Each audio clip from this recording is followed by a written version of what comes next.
So welcome to our September WebDebate. After taking a little bit of a break in August, we're back, and we are back in full force with three excellent speakers. As you know, on the first Tuesday of the month, we organize these web debates on new and emerging issues in diplomacy, and also to talk about the key skills and the new topics that are relevant for especially young diplomats, the next generation of diplomats. As you know, the debates are organized by DiploFoundation in the context of the International Forum on Diplomatic Training.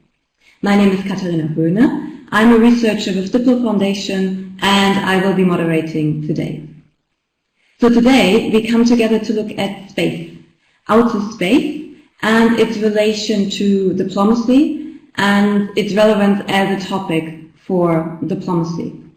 And just to give a brief overview to kind of set the scene, there are very different elements we could be looking at here, right? We could be looking at satellites orbiting Earth, we could be looking at our own solar system and Mars, but we could also be looking much further afield at explorations that kind of go beyond our solar system. Similarly, there are very different ways of how to look at this topic. And if you've seen how we framed this debate, you've already seen the kind of two big pillars we're looking at here, which is on the one hand a kind of geopolitics of space where it's about national interest and competition, and on the other hand a kind of science diplomacy of space which focuses on cooperation, working together in the spirit of exploration.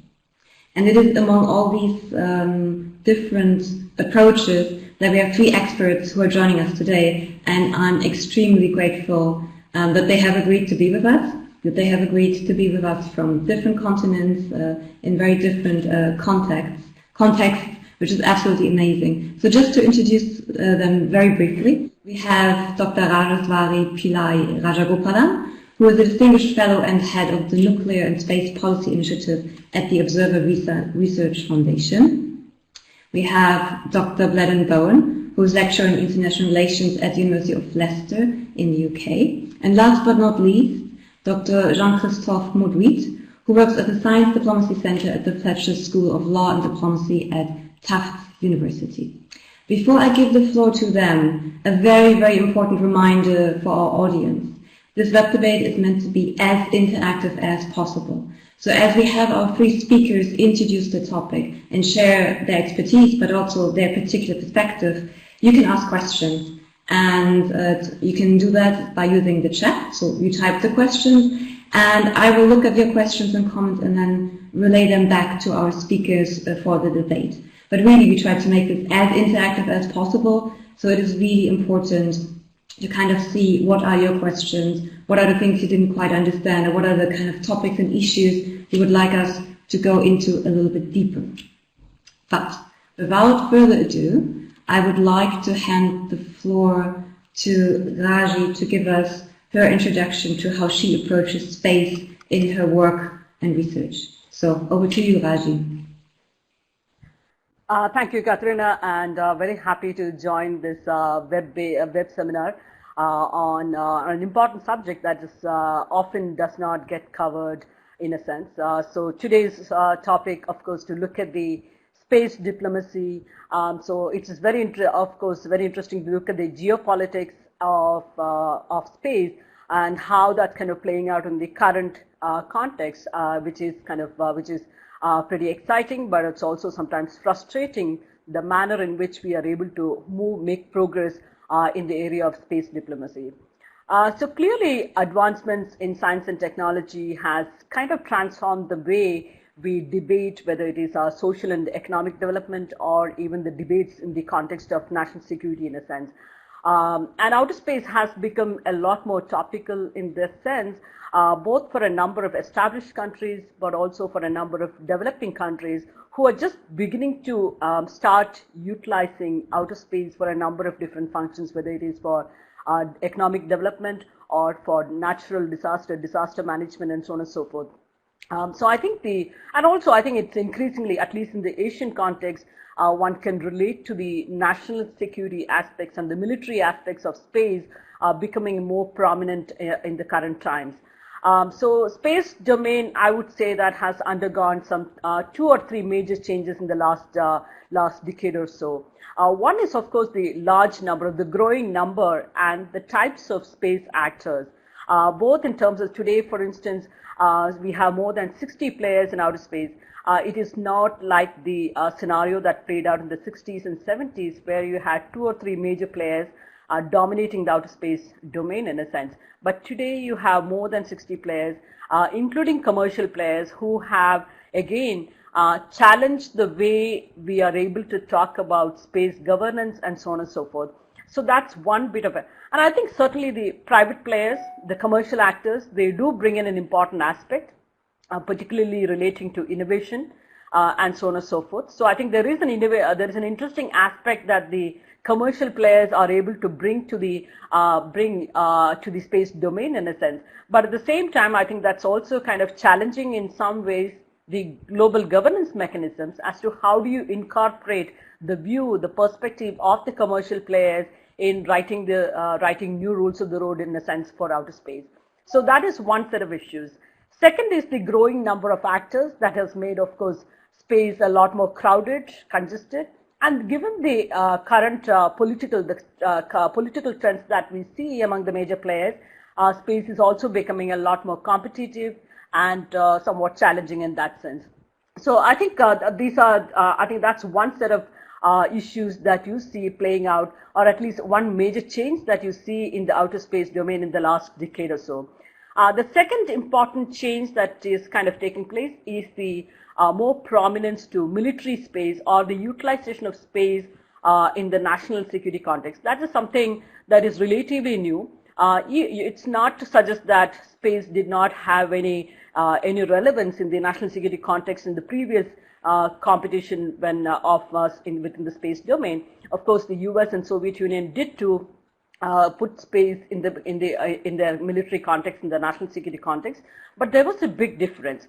The difference was that the US and Soviet Union was looking at outer space utilization more for strategic operations, but that's a major difference. Today you are seeing countries integrating outer space assets into conventional military operations as well, and I think that's a big change. That's also a kind of slippery slope. You could see it's as somewhat more of a dangerous trend that we are, and that leads to the whole point about the weaponization of space, because militarization of space is something that has already happened. Anyway, I'll come back to that in a minute. So that's the second big change that I see in the space domain in the last few years. A third change is more in terms of a contextualizing factor, which is the changing balance of power equations in Asia and beyond. And that has had an important or determining say in how space diplomacy is conducted, how we are able to have conversations on what are the priorities within the space domain, how we need to deal with the challenges, how we need to address those challenges, and so on and so forth. So that has had an important say in the kind of conversations we are able to generate in the within the outer space domain in a sense.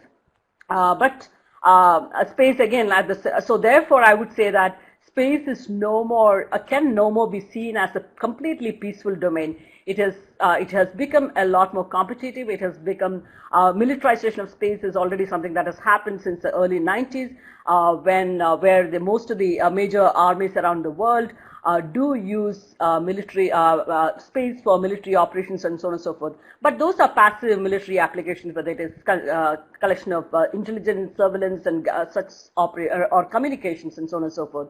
But they are still not used in a big offensive way at asset. But that's a trend that we need to avoid. The trend towards weaponization of outer space is what we are trying to avoid in a sense. But I think that's going to be somewhat challenging given the kind of debates that we have seen. Again, nothing peculiar to outer space, and it's the same way that is kind of played out on any important global security issue today. You have essentially two schools of thought, one led by the US-led Western school of thought, and you also have the on the other side, you have the Russia-China led a different school that thinks about or that approaches space from a very different perspective in a sense. And these two schools bringing about some sort of collaborative approach between these two schools of thought have been seriously problematic in the last several years. So I think I would approach the whole space diplomacy from a somewhat looking at the space security challenges and threats and what might we need to do in that sense. And in that sense, I think there are a couple of different important challenges we need to look at. One is, of course, the advanced military space programs that is beginning to become fashionable, so to say. That's becoming the trend, at least among the major spacefaring powers. They all are, despite the rhetoric of having a peaceful space program, the reality is that each of these major spacefaring powers are pursuing an advanced military space program. So that's number one challenge. Second, of course, there are no weapons in outer space as yet, but there are problems. How do you define a space weapon? Can you define a space weapon? What is the space weapon, and can you define some of these things? In that context, I think there are a host of terms and concepts that are not clear, that actually needs definitional clarity, whether it is peaceful use of outer space or defensive use of outer space. Space weapon. Each of these concepts or terms are not clear, and how we interpret is up to each one of the major powers, so to say, in that sense. But I think on the space weapon side, I would also suggest that one is the problem of not having a definition of what a space weapon is. But at the same time, I would argue that dual-use nature of outer space makes it a lot more challenging to differentiate between a peaceful object and a hostile weapon. And almost all of the objects in outer space are dual-use in nature, and therefore how you're going to be able to distinguish or differentiate between a peaceful object and a hostile weapon, that's going to be a lot more challenging in the coming days. A third issue related to the space weapon is that countries do not necessarily have to put weapons in outer space, but at the same time, ground-based assets that can be used to target assets in outer space, that is going to be a lot more problematic, and that does not figure very prominently in some of the contemporary mechanisms or instruments that we are trying to debate. For instance, the PPWT, the Russia-China draft treaty on the prevention of the placement of weapons in outer space. It still does not talk about these ASAT, direct ascent ASAT weapons, or it doesn't even talk about the space debris, which is the other big challenge that we're facing today. So that brings me to the next point about the space debris and how big a challenge that is. You already have a large number of objects floating around in outer space, something like objects larger than 10 centimeters, more than 21,000. Objects between 1 and 10 centimeters, you have something like to the tune of 500,000. Objects smaller than 1 centimeter, something exceeding 100 million. So that's the scale of the number of objects that you're dealing with. That's the outer space, which is already crowded and congested. And if you do not take any measures to address this particular sub-issue, I think that's going to be, that essentially you're going to make space non-usable for the future generations to come, in a sense. Another set of challenges is that once states go down the path of using space assets for for a conventional military operations and so forth, I think countries are also going to become a lot more vulnerable, and therefore the growth of counter-space capabilities. The growth of counter-space capabilities, at least among the major players, has already become somewhat a reality. There are both kinetic and non-kinetic options. Kinetic options are those that create permanent and irreversible damage to a satellite or to even the ground-based, ground-supported infrastructure. These include the direct ascent ASAT missiles, or you also have the co-orbital systems that can create the kinetic long-term permanent damage, in a sense. You also have the non-kinetic, which are essentially, which do create temporary, somewhat reversible damage to a satellite or even a ground infrastructure. These are done through essentially lasers, jamming, and cyber options, and so forth. So I think this is also becoming, and I think there have been a number of incidents that have been that have seen the use of lasers and jamming, which are pretty popular, because essentially jamming, when you talk about it, those jamming technologies, you can get it at a very cheap price. Those create only temporary disruptions. So the response to those kind of attacks are also going to be somewhat more limited, in a sense, unlike the direct ascent ASAT, destruction of another satellite, I think that's going to create a lot more prompt response from other countries. But something like jamming or using cyber means to create disruptions or temporary damages, disruption to your satellites and communications and so on and so forth, do not create that kind of a radical response from the other party who has been affected in a sense. So I think that's been generally seen as somewhat a preferred method of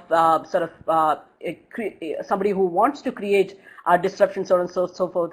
They have found these reversible mechanisms, including using jamming and cyber means as a more easier way to do that. Third is of course, generally when you talk about space diplomacy, one of the aspects that we highlight in this international collaboration, space cooperation, both at the regional and global levels. And I think generally cooperation is a good thing. States should collaborate with each other whether it's in terms of collaboration for technology transfer, or even in in terms of writing the rules of the road. All of those things, I think collaboration between states are generally positive in nature. But at the same time, I would argue that a cooperation that is completely unregulated in nature could actually further or spur both regional and global insecurities between states. And I think this is kind of played out in different ways in the South Asian context, or in the larger Asia Pacific context also this is played out. You have seen states collaborating in nuclear ways, and how that has actually gone to alter the kind of military balance within a particular region. So I would argue that even for international collaboration, or states collaborating, whether it's the regional or at the global level, there can be the state certain rules spelling out the rules of engagement and so on and so forth.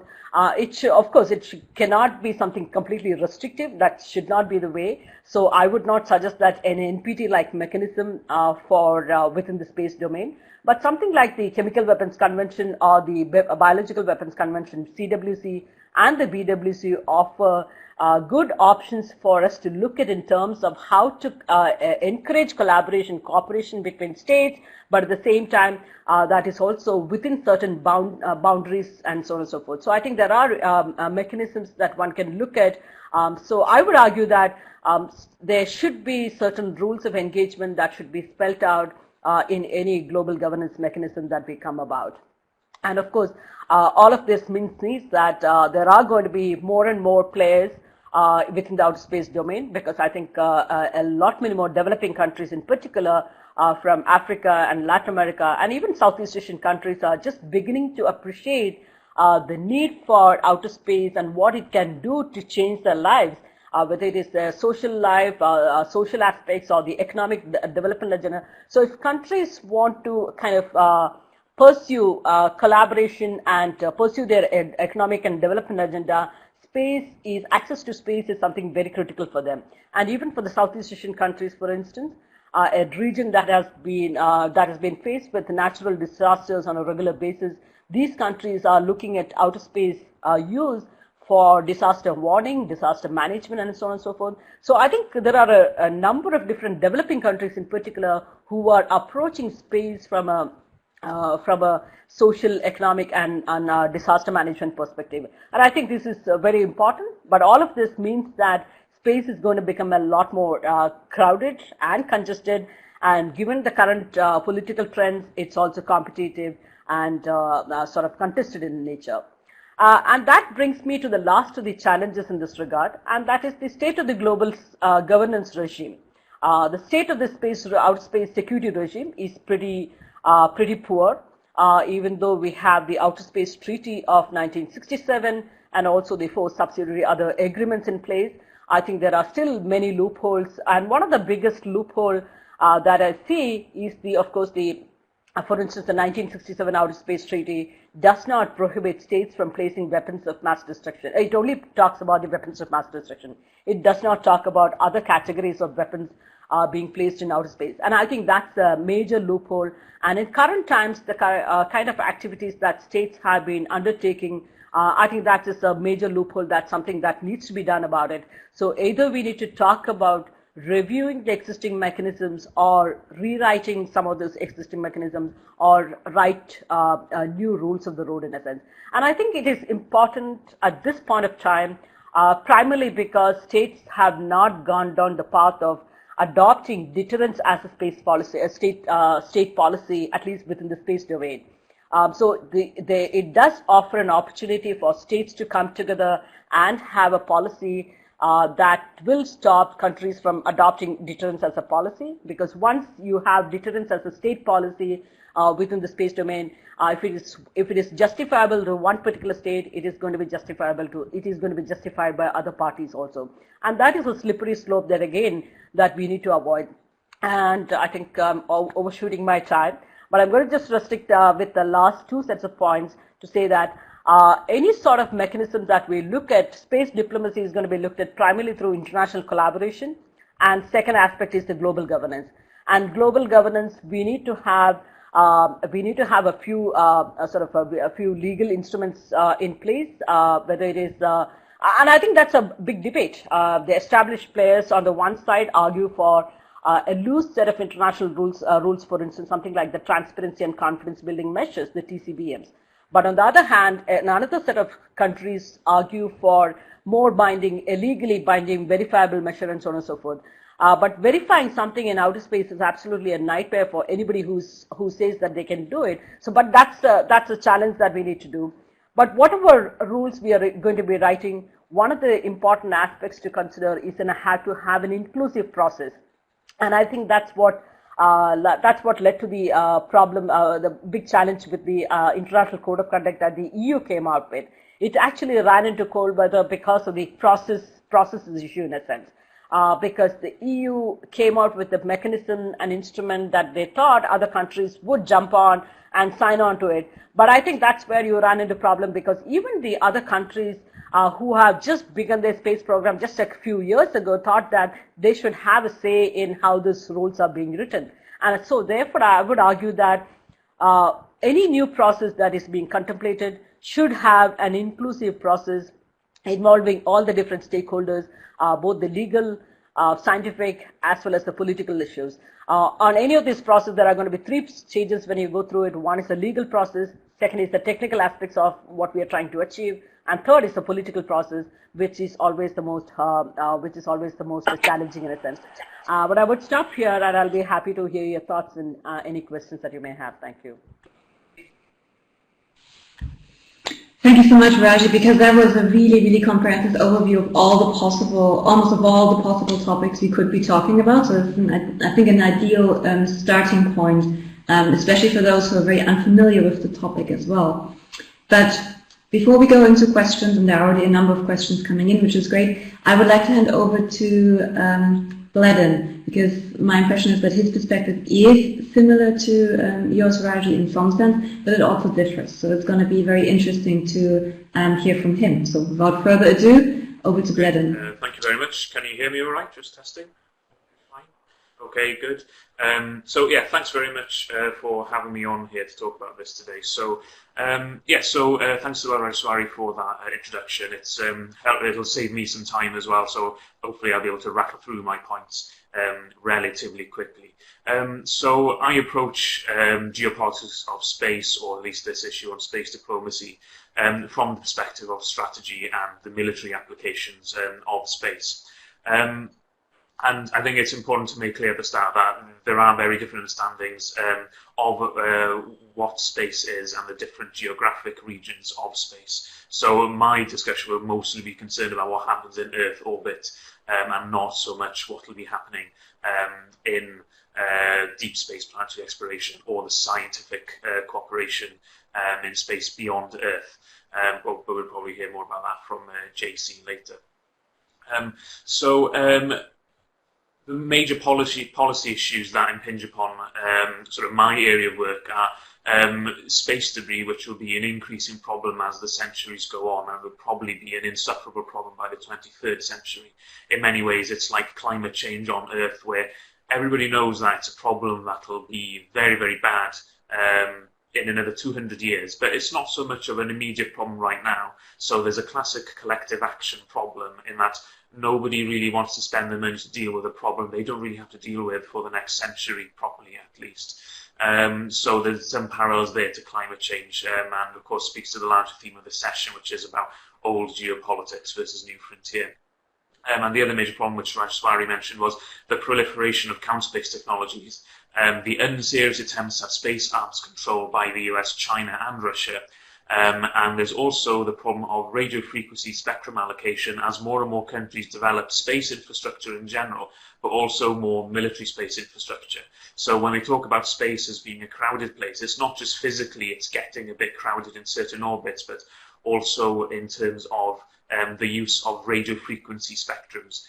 So that is an increasing area of friction within the International Telecommunications Union, which has to allocate the use of certain spectrum bands for various users and types of satellites.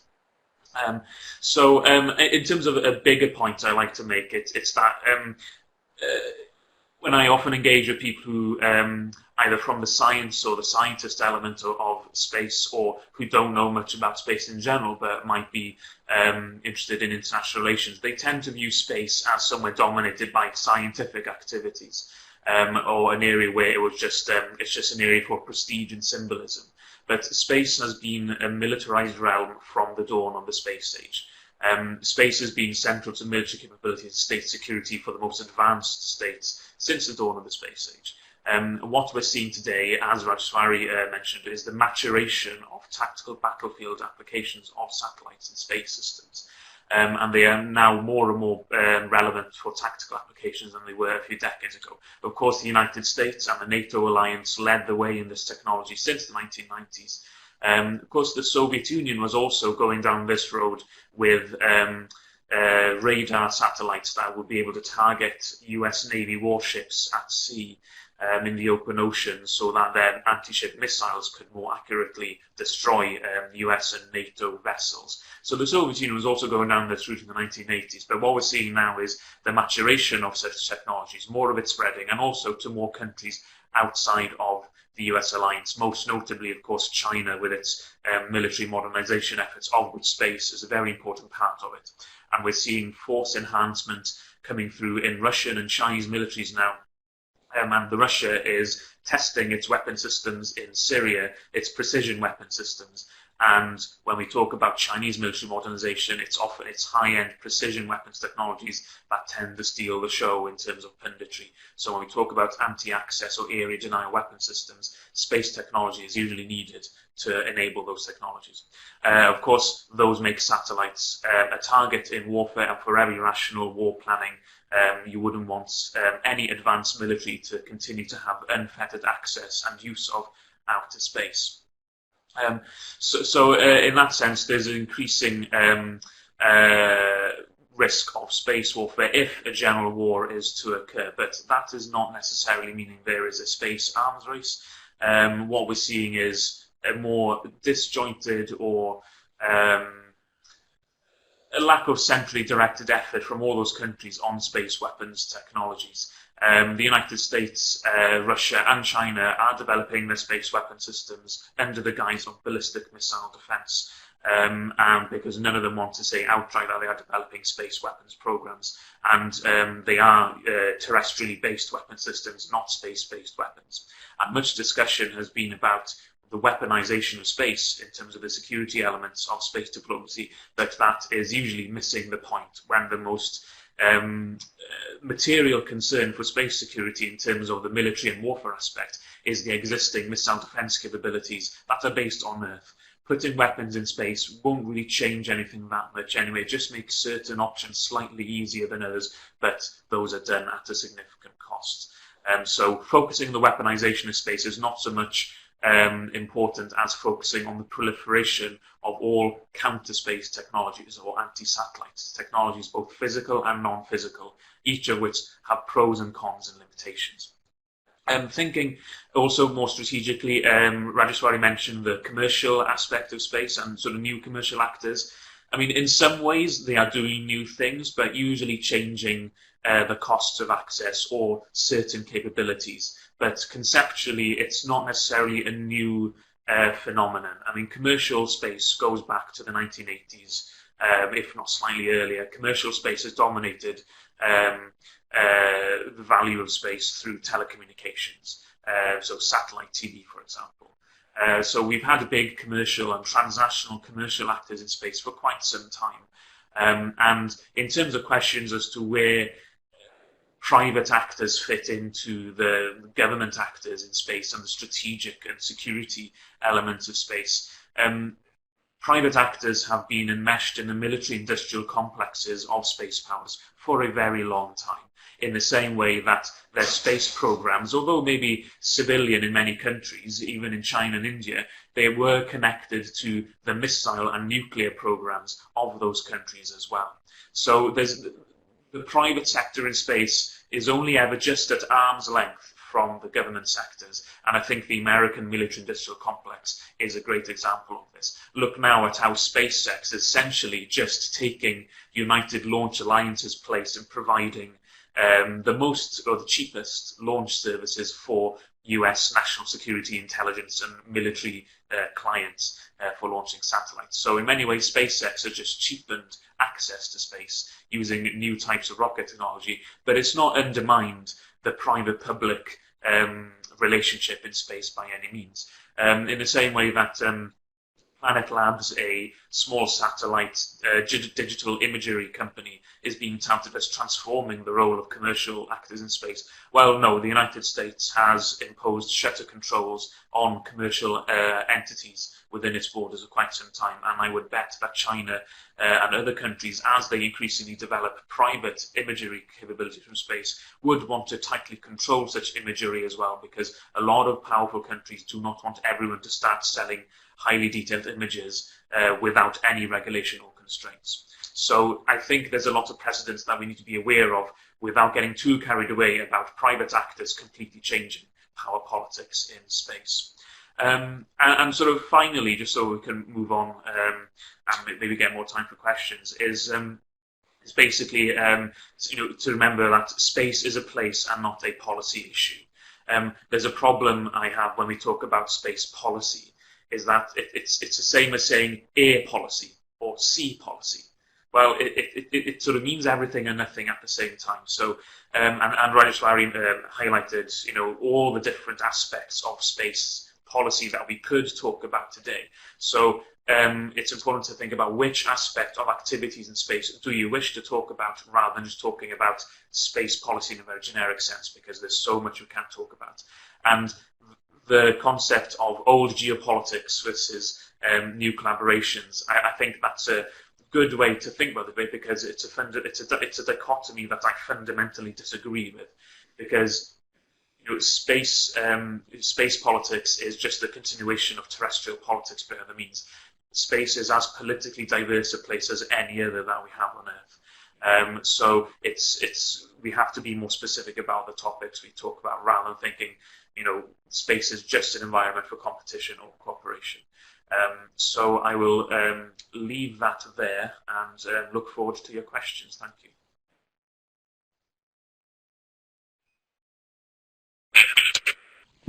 Thank you, Gladden, for adding a lot more meat to the discussion again and taking this into different directions. I also like that you questioned the way we framed the debate. Very much appreciated.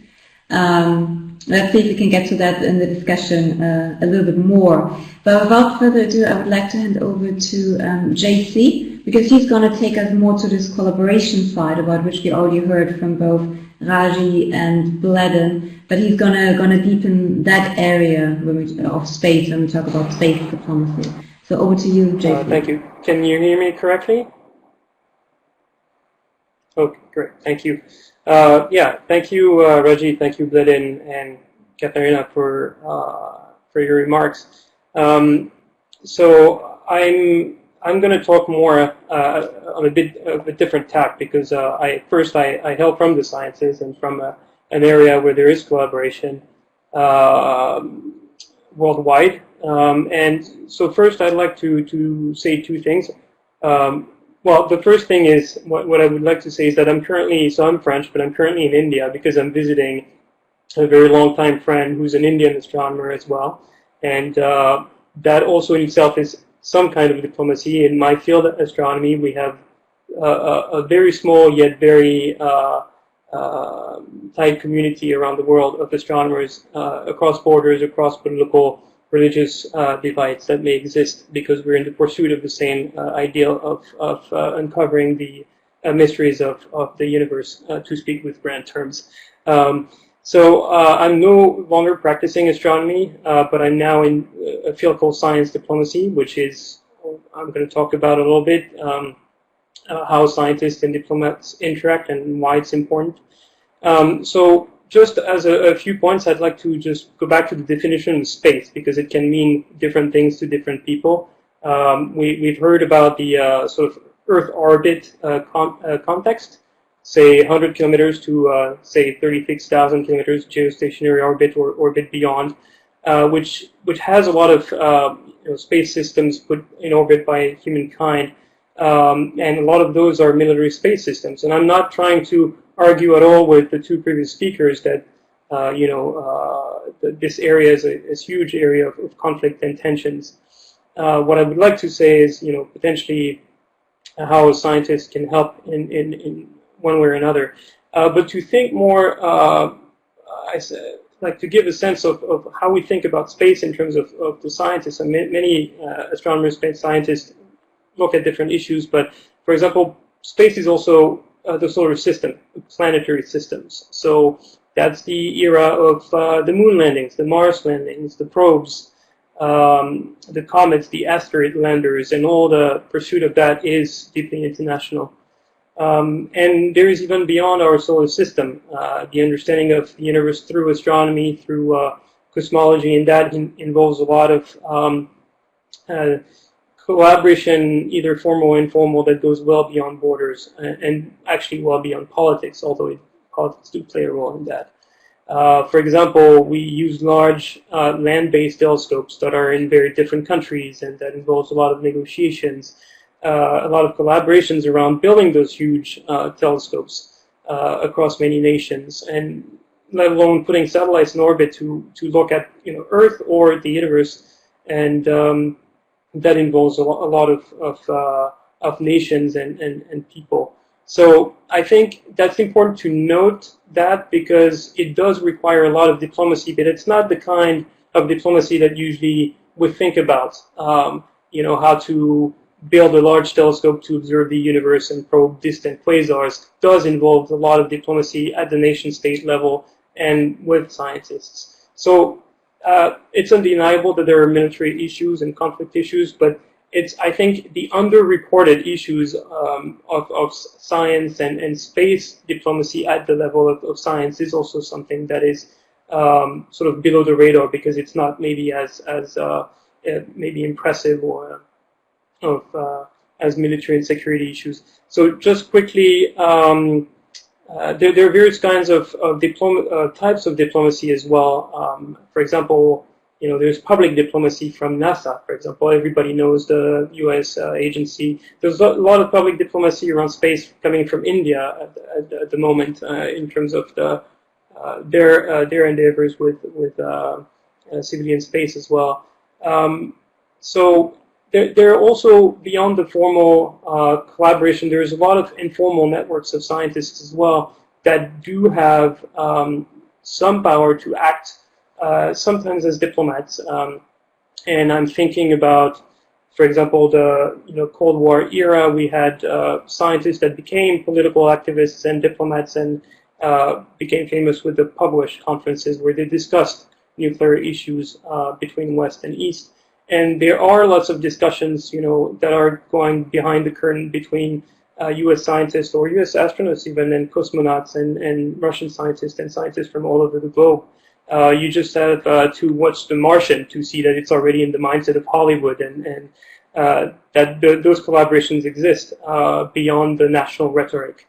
So all of this, for example, I witnessed myself when I was at the California Institute of Technology, the U.S. imposing a ban on China collaboration with China between NASA and CSA, for example, and there was an outrage from the scientist community that bottled up all the way to the government, and there were clarifications that said, you know, NASA cannot engage, a NASA official cannot engage a CSA official, but there still can be collaborations between the two, between scientists, and scientists can flow from one country to the other and collaborate peacefully.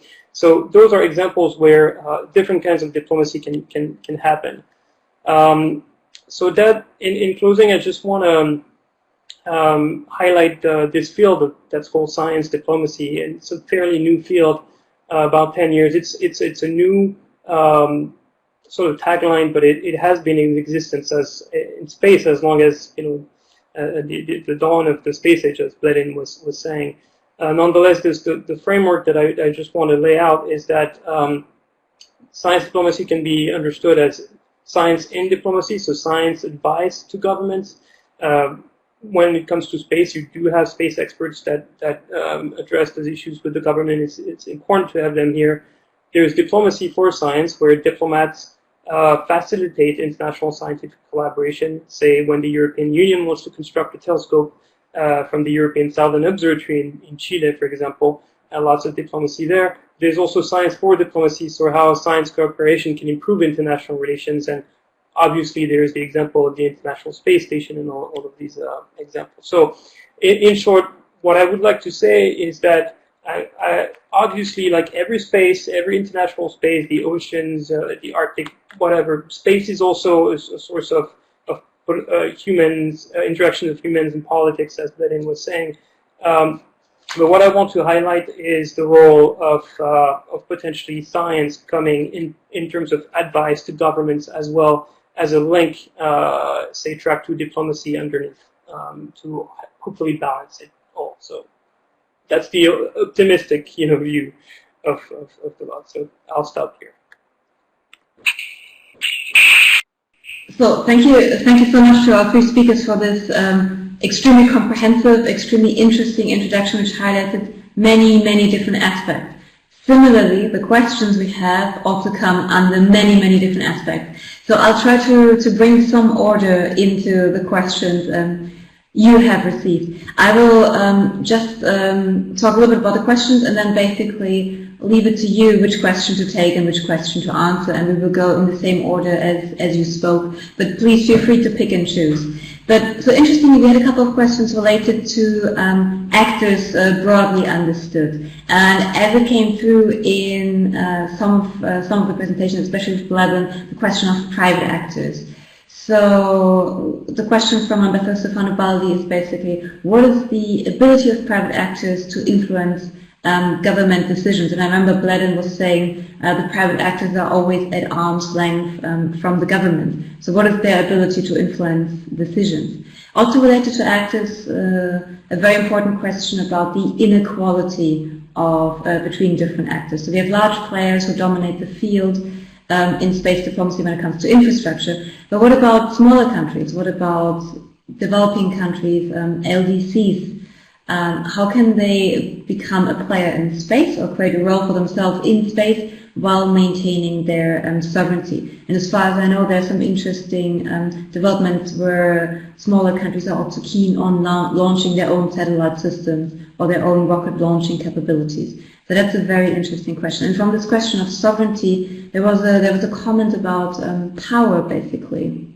So again, from Stefano Baldi, can we consider space diplomacy as one of the most expensive ones, similar to nuclear diplomacy? And then when we look at the investment that is needed for space diplomacy or for exploration, as well as infrastructure in space, what are the consequences in terms of negotiating power for the main actors involved? So basically, is it a game for those who can afford to be in space? What about those who can't?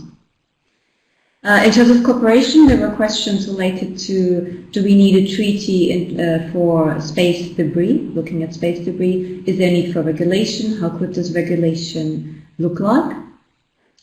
Also a question from Mulasa Muya from our YouTube channel, actually, who made it a bit more specific and said, bearing in mind that about 2,200 satellites are not functional, who is going to clean that up? Last but not least, a question related to science diplomacy. And here, the framework that we heard from JC is very helpful. And interestingly, when I read accounts about, for example, astronauts at the International Space Station, it is also very much about collaboration. But basically, my maybe question to challenge your account, JC, is the following. We see collaboration a lot on the kind of almost individual level, from scientist to scientist, and there's a lot of understanding and a lot of similarity between the scientists, and it seems like there's a lot of collaboration and, so to speak, peacefulness and the willingness to cooperate. But does that scale up to national politics? And what can we do to actually achieve that, to have the spillover effect from scientists who easily work across borders to national policies who are focused on, or maybe too focused on, national interest? So there's a lot here. As I said, please feel free to pick and choose to comment on this huge array of questions. And I would again like to ask Raji to start us. Interesting presentations by my co-panelists, as well as the questions that have come from the floor. So what I'll first deal with the whole question of space cooperation. How do the LDCs go about with that, and how that might impact on the sovereignty question, and so on and so forth. I think that's a very interesting one, because I did say that space cooperation could also further some of the insecurities in certain regions, or even globally, because I think when you, especially somebody looking at things, the developments taking place in Asia, or sitting in the Asian context and looking at things from Asia, I think it's a very different way things are playing out, even including in outer space. But I think there are successful examples in the other continents, for both in the Latin American context and also in the African context. The space cooperation at the regional level has been extremely successful. At the regional levels, they are trying to kind of coordinate and collaborate in a very effective, efficient manner. But in the case of Asia, I think that has not been really the case. For instance, there are two institutions for regional security cooperation in the Asia-Pacific situation. One is the Japanese-led APSRF, and you have the other organization which is led by the Chinese. China, they call the APSCO. So there are two organizations at the Asia-Pacific level that talk about regional cooperation, and yet there is no mechanism for these two organizations to talk to each other or kind of collaborate in terms of identifying what are the priority areas. Space is a limited commodity. We need to sort of start collaborating, but at the same time, I think certain rules to sort of regulate certain activities, I think that might be useful. But I think more importantly, you need to have these kind of organizations talking to each other to identify priority areas for collaboration within the Asia-Pacific scene. And I think that does not happen, and that's why I was somewhat sort of pessimistic about regional cooperation and how that could spur insecurities further. But I think cooperation has, in other areas, have worked very well. Second is the whole question. I want to talk about the whole debris challenges and the non-functional spacecrafts floating around and so on and so forth, non-operational ones. That's an important aspect. But I think one big problem that we have today is that we don't have a clear understanding of how many objects are floating around there, and what are these objects. Because each of these objects do have different characteristics to it, and how they function, how they kind of operate with each other. I think they are very, very different. But we don't have even today, we don't have a very good understanding on this particular aspect. And that relates to the space situational awareness requirement in this regard. The US has the largest network of telescope, radars, and so on and so forth, followed by Russia to a large extent. Russia has a better coverage of the southern hemisphere, for instance. And followed by Europe has some bit of capabilities. But even other countries around the world, such as China, Japan, India, are also developing these capabilities in very small, limited ways. But I think we need to start collaborating and build on these capabilities that are done by other countries, so that we have a holistic understanding and appreciation of the outer space environment that we are dealing with. And because even I've spoken to many colleagues who deal with the space debris management issues, space traffic management, all of those different issues. And it's a huge task. And first, the question is how much data is being collected, what data is being collected and how is it being collated and what kind of an understanding are you able to develop. I think we are still talking about the data. It's still very small for us to analyze and make good sense of that. So I think that's still a problem. But I think in terms of cleaning up the space debris, which countries do have these capabilities to clean up space debris? Again, those are the set of activities we haven't even begun the debate about. For instance, active debris removal technologies. A very few set of actors, private players, as well as NASA, are beginning to develop those, are beginning to demonstrate some of those capabilities. But who is to regulate which debris is to be removed, which debris is to be? I think that bit of conversation we haven't even started, and I think that's going to be a big problem. And I think that would also always relate to the whole space weaponization debate, because if somebody is able to use a robotic arm to remove a debris, that same robotic arm can be used as a weapon in an intentional manner to create a disruption or a destruction of somebody else's space asset. So I think given the current political climate, I think these are debates that are going to really vitiate the atmosphere. But I'm not too sure what are we waiting for a major catastrophic incident to happen in outer space to actually start building up consensus. Because today, when you look at the space governance, I think the biggest problem is that the lack of an agreement or the lack of a consensus among the major space powers in understanding what are the major challenges. There are even debates about the major challenges, whether it is arms race for some countries, whether for another set of countries it is space debris, and for a third set of countries it is something else, space traffic management, and so on and so forth. So how do we bring about an agreement among the major powers in understanding and deciding, agreeing upon the challenges first, and then thereafter the kind of mechanisms to address those challenges? Again, the debates have been between whether it's a TCBMs, those are the ways to go about, the transparency and confidence building measures, is it the best way to go about, or is it something more legally binding measures? I think that's a bit of a problem. One quick point I want to make about the arms race in space. I think we are just seeing some certain indicators of a budding arms race, at a very nascent stage. But the fact that countries are developing, testing and developing capabilities like the direct and anti-satellite capabilities, or even co-orbital satellites, are an indication that there is a budding arms race in this regard. Second is the missile defense systems. Today you have mostly terrestrial-based systems that are being used, but the possibility of a space-based missile interceptors, I think that would further the insecurity. It's very futuristic possibly, but I think again it depends on the Congress funding in the US case. But I think that could further some of the insecurities that might happen. I hope the countries don't go down that path, because it's a very expensive and ineffective way of developing those systems. But I think those are the kind of things that are going to possibly trigger these kind of insecurities among countries, and that would push the countries towards developing deterrence in outer space, in a sense. Let me stop here, and I'll come back again. Thank you. Over to Glenn for a couple more. Yeah, thank you. Thanks for the questions. Yeah, the question on sovereignty, and it ties in, inequality between actors, and yeah, in that sense, it is a complete replication of geopolitics as we know it on Earth. I mean, to have more sway in a discussion on any cooperation, or even trying to find some mutual agreement between actors in space, it matters what you can do in space and how much money you're willing to put into it.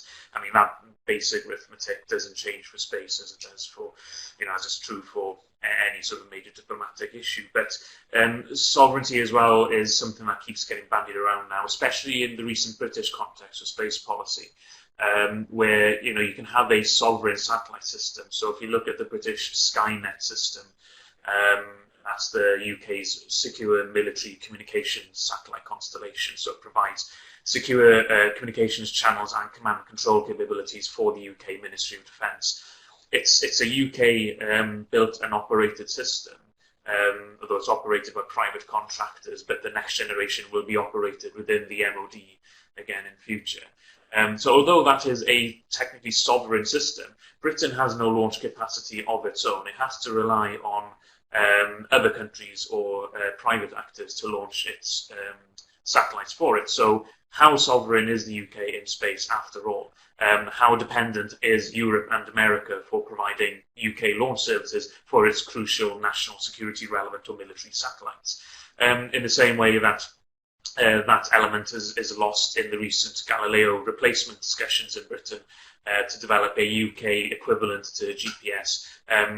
They say it's a sovereign system, but Britain can't launch it themselves. They can't launch replacements itself. So those are questions that all space powers have to act. And countries like India and China and Japan as well, and also South Korea now have their own launch systems and have decided that they do not want to be completely dependent on other states for their access into space, because if you can't launch stuff into space, you are in an immediate state of dependency on those states who can put satellites in space. But on the bright side, though, there are more options now today for smaller countries to get what they want from space at a lower cost. So in general, costs to space are decreasing, and they've been decreasing for some time, although SpaceX might accelerate that by some orders of magnitude in the next 10 years. But in space, we have a more multipolar distribution of power now, or distribution of material capability to launch stuff into space. So small countries actually can go shopping now for their access into space, within alliances and geopolitical relationships on Earth, because not all countries will open up specific launch services for everyone.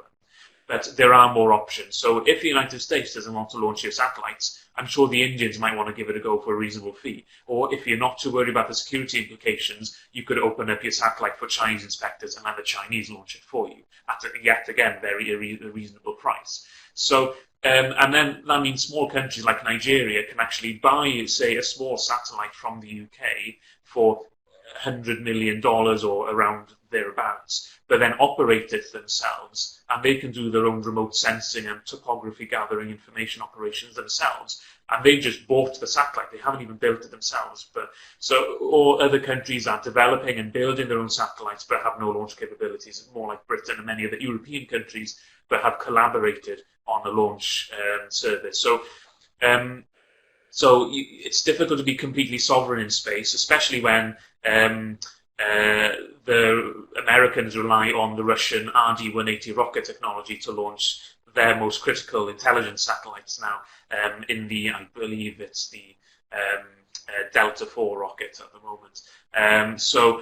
But then again, despite those restrictions on sovereignty, small countries have never had as many opportunities to get involved in space as possible. And then the question on space debris and also the matter of space situational awareness.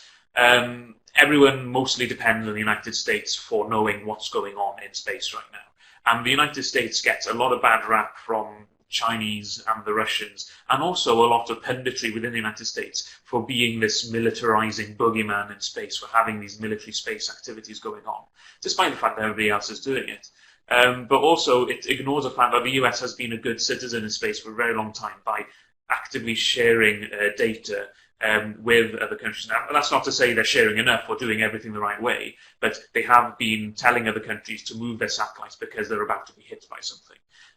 Funnily enough, a year or two after the Chinese conducted their physical anti-satellite weapons tests in 2007, which created a massive new debris field in low Earth orbit, the Americans had to tell the Chinese to move one of their own functioning satellites out of the way so that it wouldn't be hit by one of the pieces of junk they created. So I think we're still depending on the United States for that, and also the US military as well.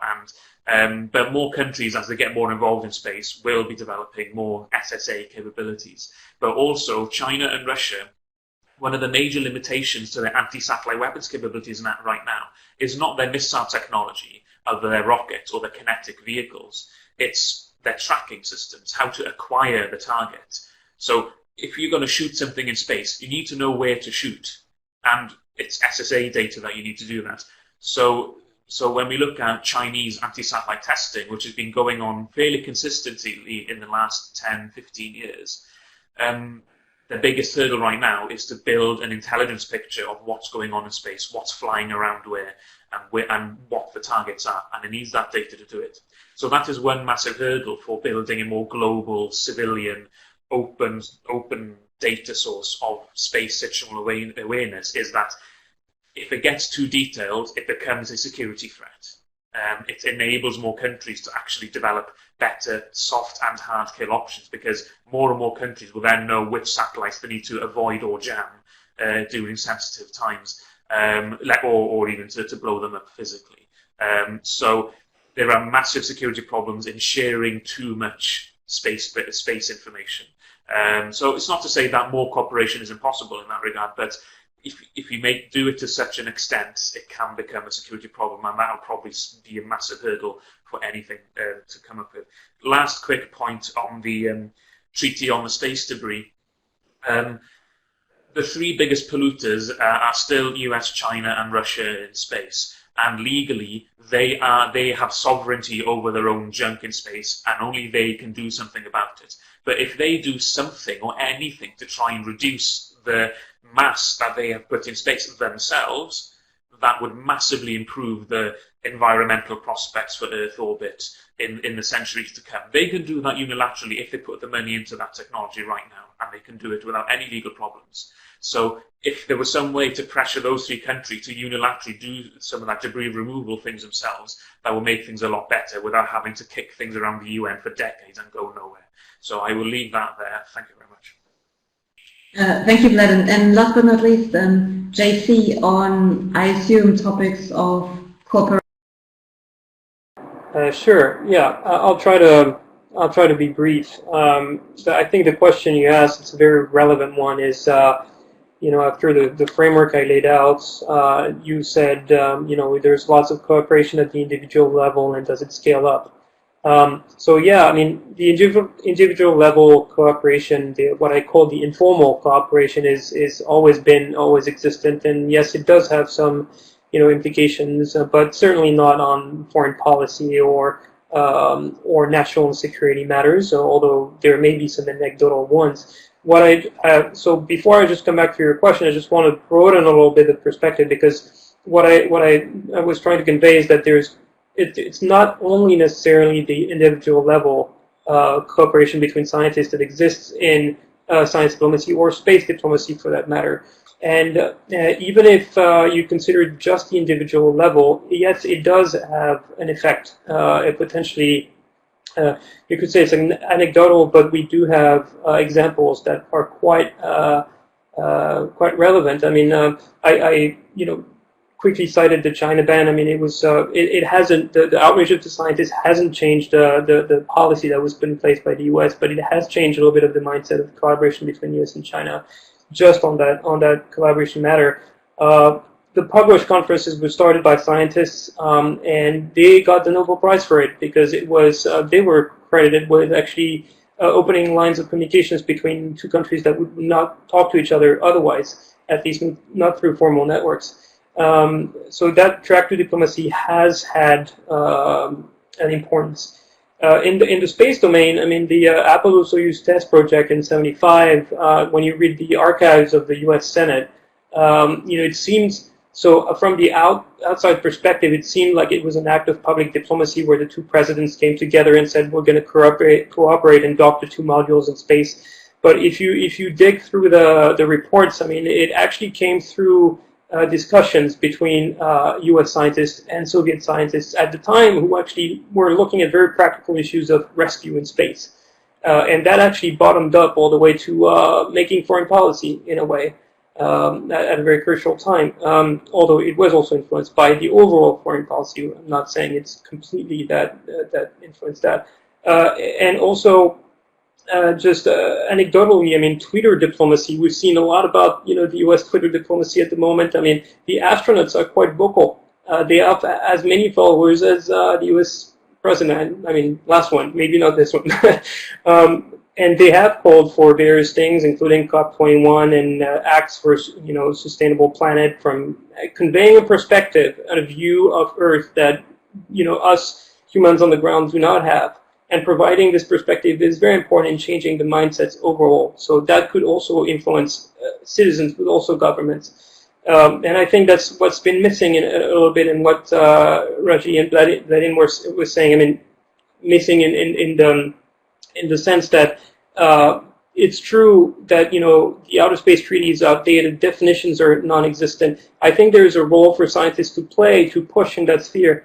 And try to do more policy and more diplomacy and try to get those definitions, try to push those, you know, get a little bit more, you know, maybe scientific definition and thinking into the equation and pull out the space debris and pull out all those things. So I think there's still a movement to be seen.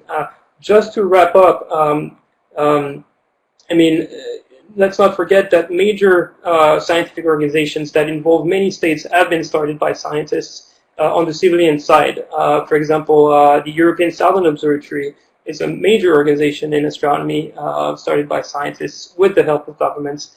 The Square Kilometre Array in South Africa, which has many developing countries as partners, to build the most powerful radio telescope on Earth is also something that stems from science, and then governments come in and collaborate together in building such a wonderful telescope. So what I would say in conclusion is I think, yes, the field is understudied, but there is a tremendous influence of scientists onto policy, diplomacy. It's understudied, unfortunately. The field is very new, and those could seem anecdotal, but I think it's had more of an influence that we think, and that's the exciting part of researching the field.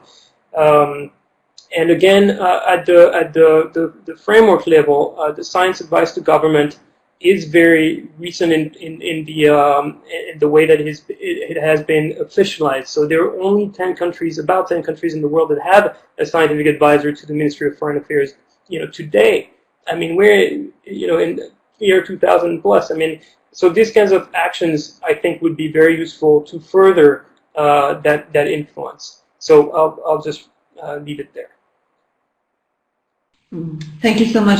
In the interest of time, I'm actually gonna stop here. Thank you so much for our three speakers for bringing amazing expertise and amazing detail to the web debate. This debate was a first and a record in quite a number of ways. First, it was the debate that took us furthest, it took us into space. It was also the first debate where we actually went over time. So far, we've always stayed within the hour, but today we went over time. Again, testament to the amount of detail and the level of expertise we had together in this room today. Similarly, thank you for insightful questions from our participants, both here in the room and on YouTube, which really brought another dimension and another richness to the debate. Let me finish on the note thanking our three participants to this debate, our three experts, Dr. Rajagopalan, Dr. Bowen, and Dr. Maud. Thank you so much for taking the time, for being with us from different continents, coming together here to talk about space, which is very much a topic for the future, but perhaps the future is already here. Thank you so much.